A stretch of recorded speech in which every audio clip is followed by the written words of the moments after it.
Hi everyone, welcome to the channel. Today I'm going to show you how to change the front brake pads on a 2017 Audi S4.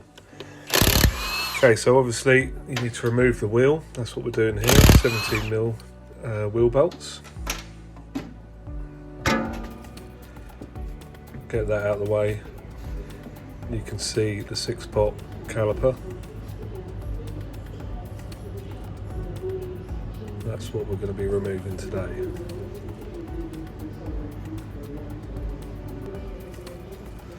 I like to turn the steering wheel full lock, give me better access to the caliper.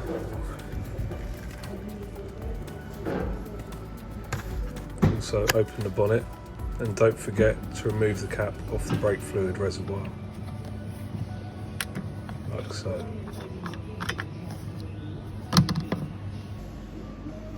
Now we've got good access to the caliper. You can see the anti-rattle springs there.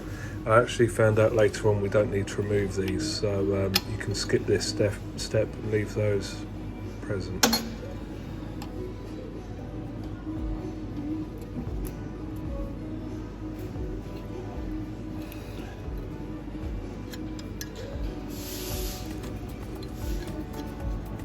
As you can see, it's a bit of a faff, so just leave them alone. Okay, now you're meant to have a special socket to undo the actual caliper off the carrier. Unfortunately, I didn't have this, so what I've done is I've removed the whole carrier. 21mm socket. You've got 2 bolts. You can see me putting a ratchet on them there. Quite tight, so you need a long ratchet or a lever bar, and undo both bolts. Would be easier if you had the correct socket, because then you don't have to take the carrier with it.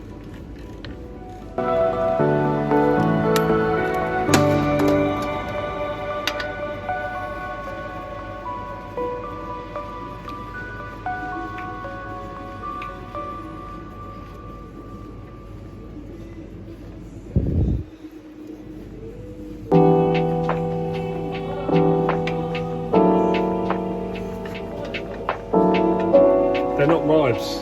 I found the ribs, yeah, but they're not them.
As you can see, there you go, 21mm, quite long bolts. Put those somewhere safe. And if you look around, follow the brake pipe around the back of the caliper, it comes up to this clip, this retaining clip. I found that I had to remove this clip so I could get the metal brake pipe out of its holder there, to give me a bit of flexibility to move the caliper around, because otherwise you'd end up either undoing that metal pipe and then you'd have to bleed your brakes, or you'd really bend it and it wouldn't be safe. So I took the clip out to let that pipe move around a little bit, push the caliper, the pads back a bit, just enough to pull the caliper off. And as you can see, there you go, that's the back of the 2 bolts there that you should really be undoing. If you get stuck, you're in a pinch, you can do it this way. It doesn't make it that much more difficult, it's just a little bit less access. So here we have the brake pads. I would say they're just over half worn. So we decided to change those because this car does quite a lot of miles a year. The discs had a small lip, but they'll go again.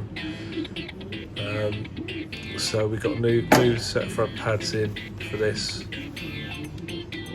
But first we'll blow all the brake dust out of there and push the pistons back with a special tool there. It does make things a lot easier. You could do it with a couple of lever bars, I guess, and the old brake pads. But these tools are very handy, make it a lot easier.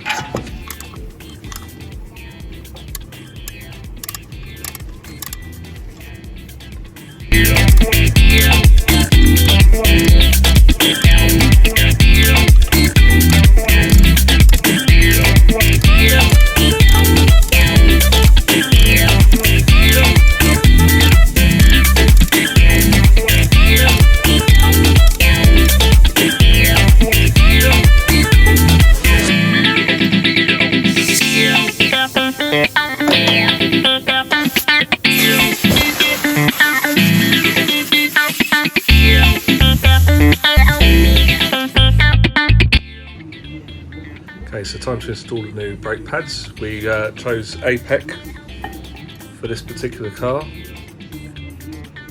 As you can see, we had an arrow on our pads, which in this case face to the top. Your brand of pads, if you don't get APEC, may be different. And here's the shims that go in the back of it. They clip into place. A little bit fiddly, but they do go on. They help stop the pad seizing in the caliper.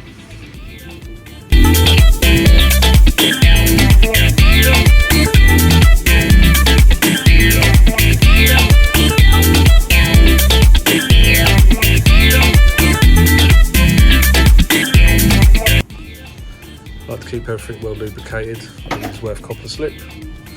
So we'll put that on the contact points of the pad. Be very, very careful, obviously, not to get it on the friction material of the brake pad.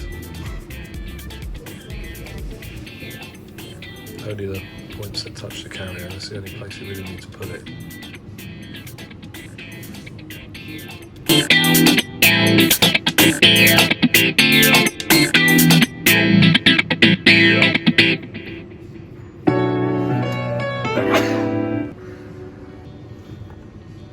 Just pop the pads in there, back end in first, and the front end sort of finds its way with a little push.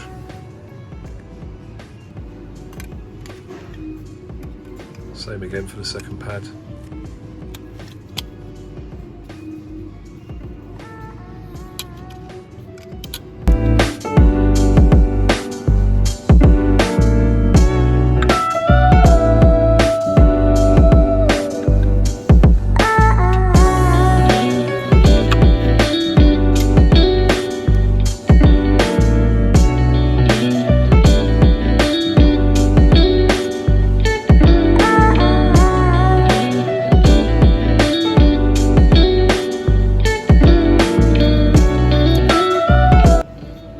Now it's time to reinstall the brake caliper.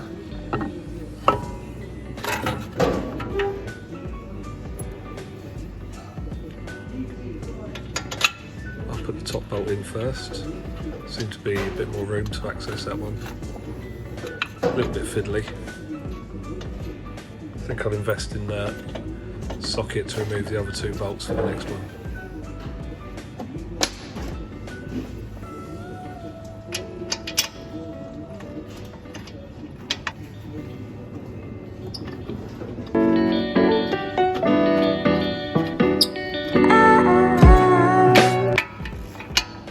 Make sure you do up your 21mm bolts nice and tight. Again, I used a long ratchet for this. Long ratchet or a lever bar will do the job. Don't forget to put your brake pipe back in position. So if you pull it back, push it through the hole, and then put your retaining clip back on. It's a little bit fiddly because it's a bit tight there. Make sure you do it.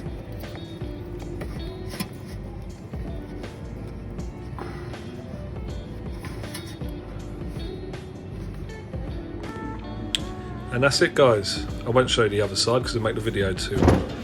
I'll just repeat these steps. Put your wheel back on. Remember to use a torque wrench, even if you're using a gun like I did to do them up. Always go around and check them with a torque wrench.